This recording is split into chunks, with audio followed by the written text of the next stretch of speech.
Canal Papo de Arroz para a gente trocar aquela ideia maneira, de boa. Eu, dessa vez, operado pela terceira vez. Bem, mas a gente não pode deixar essa peteca cair, né? Então, algo que já virou uma tradição, nosso momento reflexão. Pega legal essa visão. As leis são estabelecidas.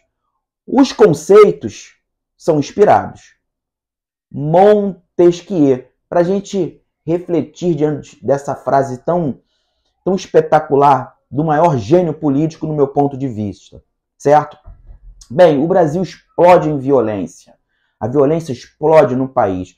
A gente não vai conseguir entender a violência ou esse mecanismo que cria esse tremendo impacto na vida social de todos nós brasileiros se a gente não for conversar um pouco sobre conceito de Estado e conceito histórico. Conceito de Estado, né? O que compõe o Estado? O que é o Estado? O Estado é composto por território, população, cultura, soberania e Constituição, certo? Antes disso, para esse conceito chamado de Estado, essa estrutura administrativa ser criada, antes disso veio a sociedade organizada, que foi criada pelo poder político. Então, o poder político criou a sociedade organizada, consequentemente, criou o Estado, como célula máter administrativa, né, de uma sociedade. Beleza? Mas e a nossa sociedade brasileira? Como ela foi criada? Quais são os aspectos para a gente poder entender o momento que estamos vivendo agora de uma violência tremenda? Bem, nós temos o Brasil em fases específicas. Temos o Brasil na época da monarquia, lá em 1824, a Constituição da época da monarquia. Um Brasil que ainda cultuava a escravidão, que vivia da escravidão, certo? Um Brasil que fazia negócios, né, com a África, trazendo negros e mais negros para cá, até a Lei Eusébio de Queiroz. Esse é um detalhe, né? Depois chegamos à fase republicana. A primeira república, a República das Espadas, com Deodoro da Fonseca e Floriano Peixoto, e depois Prudente de Moraes. Aí a gente começa a época da República do Café com Leite, né? Pelos grandes fazendeiros, né, que cultivavam o café e ganhavam muito dinheiro com isso. Qual é a diferença? Qual foi a diferença nessa estrutura que nos criou para a gente chegar onde somos atualmente? É porque a monarquia acabou e veio a fase republicana, e aí nós tivemos aquela transição dos negros escravos aos negros que continuavam sendo escravos na prática, não mais teoricamente. Porque eles ficaram sem ter o que fazer, né? Você tinha uma população crescendo, uma população em crescimento, com boa parte dela negros e mestiços que não tinham nenhum tipo de profundidade educacional, não tinham profissão e nem terras para que eles fizessem sua agricultura de subsistência. E aí, ao mesmo tempo, nós temos uma revitalização aqui no Rio de Janeiro, na época republicana, né? Na cidade do Rio de Janeiro, que já foi capital do país, enfim. E aí você revitalizou, você acabou com os cortiços no centro da cidade e empurrou os negros ao nada. Eles foram ocupando espaços ilegalmente ocupados. Eles não tinham para onde ir, nem houve um planejamento, não houve um gerenciamento de risco para que isso acontecesse. E aí você começou a perceber que o Estado começou a largar de mão e as políticas públicas não alcançavam essas pessoas. Só que essas pessoas foram crescendo populacionalmente. E com todo esse crescimento populacional, você teve a baixa educacional, a baixa de acessibilidade sanitária, a baixa de acessibilidade aos serviços públicos de fato. Enfim, essas pessoas foram abandonadas pelo Estado. E aí elas foram ocupando espaços territoriais dentro do Rio de Janeiro. Até o momento que a gente percebe que as coisas começam a mudar. Por quê? Aquela estrutura abandonada, aquela fração de Estado abandonada pelo próprio Estado, ela começou a criar suas próprias leis, sua própria cultura. Ela começou a ter um tipo de lei intrínseca, ou seja, uma lei velada, podemos dizer que uma Constituição velada, a Constituição do Morro, a Constituição da Favela, e o Estado, deixou de aplicar políticas públicas ali. A população cresceu, os problemas aumentaram, E com esses problemas aumentando, é claro que quem se aproveita daquele caos, seja aqueles que estão no asfalto ou aqueles que cresceram dentro dessa dificuldade, dessa escravidão contemporânea, foram, né, criando raízes. E assim o crime começou a se tornar organizado. O crime organizado era entendido aqui no Brasil e no Rio de Janeiro como antiga contravenção, era o crime organizado, né? Demais, né? Tráfico de drogas, blá blá blá, assalto era um crime comum. Só que o tempo foi mudando. E aí, com essa evolução, né, a necessidade de ganhar espaço, e como o crime é algo financeiro, ele quer o dinheiro, tudo começou a ficar mais complexo. Começou a ficar complexo ainda pela falta da administração pública, pela corrupção principalmente, né? Pela corrupção. As nossas fronteiras, que já tinha um projeto lá em 85, Calha Norte, né, quando Sarney era presidente do nosso país, enfim, antes da Constituição de 88, ele formulou um projeto Calha Norte porque ele percebeu, ele foi avisado por quem estava assessorando, né, que as nossas fronteiras já não tinham um caminho aberto, né, às vertentes criminosas dos nossos vizinhos, principalmente os produtores de coca, certo? E aí eles começaram a entrar no nosso território, no território do nosso país. As facções perceberam isso. As facções perceberam também que elas podem modificar a vertente para poder limpar o dinheiro e ganhar mais dinheiro com isso. E de uma hora para outra, os 9 estados que compõem a Amazônia Legal foram totalmente dominados, ainda estão, e dificilmente deixarão de estar em algum momento, só com muita força, muita integração, né? Dominados pelo crime. Eles diversificaram os crimes. A gente, antes de falar do Rio de Janeiro, vamos vamos falar sobre a Bahia, para vocês perceberem o tamanho do impacto nesse espaço temporal do crime na Bahia. A Bahia hoje tem aproximadamente 35 facções. 35 facções operando na Bahia. Sabendo que essas 35 facções têm sociedade. Com quem? Com o PCC ou com o Comando Vermelho, que são as 2 principais facções do país e que dominam as rotas do tráfico de drogas, cocaína. Então, tudo o que acontece, não apenas na Bahia, como no país inteiro, tem os tentáculos do PCC e do Comando Vermelho. Tem. Até a maneira de fazer o crime acontecer. Até a maneira de lavar esse dinheiro. Você tem lideranças do crime da Bahia, Pernambuco, Rio Grande do Norte. Aqui, nas comunidades do Rio de Janeiro, fazendo negócios. Ou seja, evoluindo o crime.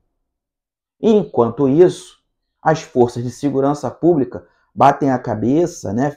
Têm dificuldade para entender que o crime está modificando. E ao mesmo tempo que o crime modifica, a sociedade brasileira modifica na maneira de entender o que é segurança pública para ela. Né? O brasileiro hoje quer uma segurança pública de acordo com o que diz o artigo 144 da CF/88.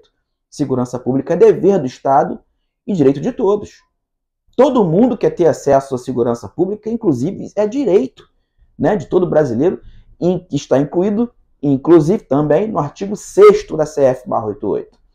Né? É um direito social. Mas como fazer isso acontecer? Existe uma varinha de condão que vai dar um jeito na segurança pública? Não vai. A culpa é das forças de segurança pública? Também não. A segurança pública deve se adaptar à sociedade brasileira, porque todos são funcionários dos cidadãos brasileiros. Mas a culpa disso tudo não é apenas da segurança pública, e sim da administração pública como um todo, que percebeu que rende muitos votos. A direita brasileira colocou uma tradição na sociedade brasileira que combater o crime é feito com mais violência. Tiro, porrada e bomba. Mas o cara que fala de tiro, porrada e bomba, ele não mora na favela. O cara que fala tiro, porrada e bomba, ele não mora em área periférica. Ele não troca nem tiros. O cara que fala tiro, porrada e bomba, ele se espelhou lá com Nixon, lá nos Estados Unidos, esse modelo Nixon de combater o tráfico de drogas, e ele quer ganhar votos com isso. Ele fala que é só entrar na favela, trocar tiro, bala para todo mundo, baixar o mato e acabou o assunto. Não é assim que funciona. Porque ali também moram cidadãos, dentro dessa fração de Estado, que também pagam seus impostos. Nas áreas periféricas também. A esquerda, por consequência, não apresenta nada que seja técnico diante, né, de um modelo de segurança pública. Enquanto isso, todo mundo bate cabeça. Enquanto isso, nós temos aí no Brasil mais de 400 mil policiais militares, isso a grosso modo, certo? Que fazem apenas o policiamento ostensivo porque não houve uma modificação no artigo 144. Já deveriam estar fazendo o ciclo completo de polícia, né? Essa função constitucional já deveria ter sido modificada, assim como a função das guardas municipais já deveriam ser consideradas polícias municipais fazendo policiamento ostensivo, aumentando esse efetivo do policiamento ostensivo e, consequentemente, na parte de investigação, a polícia militar entraria nesse jogo também, junto com a Polícia Rodoviária Federal, que é a polícia ostensiva atualmente nas estradas, subordinada à União. Então nós teríamos as polícias subordinadas aos estados, as polícias militares, que fazem apenas o ostensivo, fazendo o ciclo completo, ou seja, tendo acesso à investigação, tendo acesso à persecução, assim como a Polícia Rodoviária Federal. Ou seja, mais manejo e otimizando a solução dos crimes. A gente tem que entender bem que violência é um resultado. Os crimes são caminhos até a violência. Quais são os crimes mais importantes para a gente combater aqui no país? Porque eles dão acesso à violência. Será que vamos conseguir combater todos ao mesmo tempo? Ou temos que dar prioridade, modificando a nossa ação legal? Só para te dar um exemplo, de 1981 para cá, né, nós tínhamos 1.377 detentos em 1981 na Bahia, certo? Em 2021, esse número foi para 15.169 detentos. Ou seja, será que o encarceramento, essa política de prisão dá certo? Se desse certo, o baiano estava hoje no top do estado mais violento do país. Certo? A taxa de homicídio da Bahia por 100 mil habitantes nos últimos 40 anos teve uma média de 1.392%. 1.392% na taxa de homicídios por 100 mil habitantes na Bahia em 40 anos. Aí você vai me dizer, mas isso é culpa atualmente do PT que está governando a Bahia, né, em 4 gestões. Sim, o número de homicídios subiu em 100,8% nesses 4 anos, nessas 4 gestões do PT. Entretanto, nas últimas gestões que foram do PFL, 217,4%. Ou seja, a gente não pode colocar a culpa nem na direita nem na esquerda. Nem na esquerda nem na direita. Mas sim na maneira que cada um vive dessa palavra chamada segurança pública, dessa pauta. Enquanto a direita quer sobreviver, ganhar votos, fazendo medidas espetaculosas, operações grandiosas, com trocentas mortes, tiro, porrada e bomba, e que não chegou a lugar nenhum até agora, certo? A esquerda, em contrapartida, também não consegue apresentar um projeto que seja técnico e traga algum tipo de solução e evolução da segurança pública. Do meu ponto de vista, a primeira coisa que tem que ser efetivada de verdade é o Sistema Único de Segurança Pública e uma modificação no artigo 144 da CF/88, modificando a arquitetura e a estrutura das polícias aqui no Brasil, em todos os sentidos, seja administrativamente, seja operacionalmente. Enquanto isso não for feito, ninguém tiver coragem para falar sobre isso, nada vai acontecer, a sensação de violência urbana vai subir cada vez mais. Levando em consideração que também nós devemos mudar, né, a maneira de enxergar o tráfico de drogas, principalmente quando a gente fala da maconha, certo? Eu não concordo com a liberação, a legalização da maconha. Os países mais seguros do mundo já fizeram isso. Nos Estados Unidos, 50 estados, maioria deles já liberaram, já legalizaram, com detalhe, ninguém pode usar na rua. A pena para quem usa na rua é um pancadão com força, certo? E você aumenta a tributação e diminui a sensação de insegurança pública. Ah, mas o Brasil não é evoluído para isso. Vai evoluir quando? Se ninguém tentar, não vai acontecer. Então, enquanto tivermos esse objetivo e não tiver diálogo entre a pauta, tal pauta conservadora que não sai do mesmo lugar, corre atrás do mesmo rabo, e com todo mundo morrendo, e com, né, é claro, a sensação socioeconômica cada vez caindo mais, num país que precisa, inclusive, de turistas, o que aconteceu aqui no Rio de Janeiro não vai ser novidade. Né? Todo mundo sabe que a Barra da Tijuca, o Recreio, principalmente a Barra da Tijuca, está no meio de uma guerra entre a milícia e entre o Comando Vermelho, que tem base na Cidade de Deus e vem ampliando seus locais. Ganhou a Gardenia Azul, que era a milícia durante muito tempo, tradicionalmente, e do lado de cá, da Zona Oeste, para lá, né? Quando falo lá de cá, é vindo do túnel até o sentido da Barra da Tijuca, Terreirão, né? A milícia está por ali. César Maia, que era a milícia, agora voltou a estar dominado pelo Comando Vermelho. Muitos que eram milicianos abandonaram a milícia para ir para o tráfico de drogas. Né? Você tem alguns acordos acontecendo. Esse tabuleiro tem como palco principal a Barra da Tijuca. Por quê? A Barra da Tijuca hoje é um palco de negócios. Não apenas para os milicianos e para os traficantes, mas também para os matutos de armas e matutos de drogas. É um palco.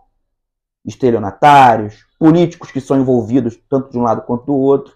Enfim, hoje é um local totalmente inseguro, porque está no meio de um problema, certo? E, infelizmente, vitimou pessoas que não tinham nada a ver com isso, mas é a realidade de uma sociedade que está explodindo pela violência e não consegue mediar os seus conflitos de outra maneira e não consegue entrar em acordo, né, na governabilidade para promover algum tipo de evolução dentro da parte de segurança pública, até porque depende também da ocupação de território pelas políticas públicas, porque senão as frações de Estado continuarão aumentando. Sou Jefferson Araújo, um barco remando contra a maré.